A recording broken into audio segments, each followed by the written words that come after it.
Mieletön suoritus aina. Miltä susta tuntuu? Eikö urheilijat pidä kysyä aina, miltä susta nyt tuntuu?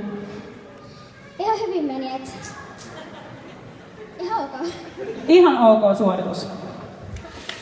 Aina sä oot kisaillut paljon jo sun ikäiseksi. Mikä sulla on tavoite urheiluuralla? No, mä haluaisin olympialaisen. Se on erittäin hyvä tavoite.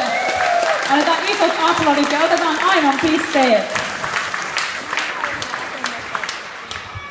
No, siitä ei ainakaan puuttunut sitä asennetta niistä potkuista. Tosi upea esitys. Vähän rupesi jännittämään, kun sä nappasit ton katanan tosta käteen. Pitääkö lähteä juoksemaan johonkin suuntaan?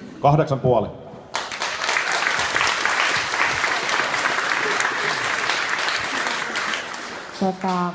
Mä sanon, että ihokarvamittari se ei erehdy. Ja mulla oli siis kananlihalla ja ihokarvat pystyssä koko sun esityksen ajan. Sä oot ihan mielettömän taitava. Ja ihan mahtavaa, että me nähdään näissä ensimmäisissä maailmanmestaruuskisoissa sinun kaltaisia kilpailijoita. Ihanaa, että sä oot täällä mukana. Sä saat multa 10 pistettä.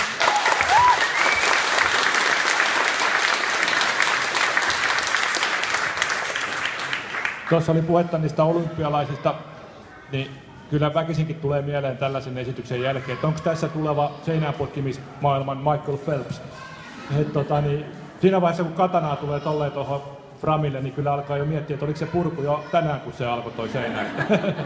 9,5.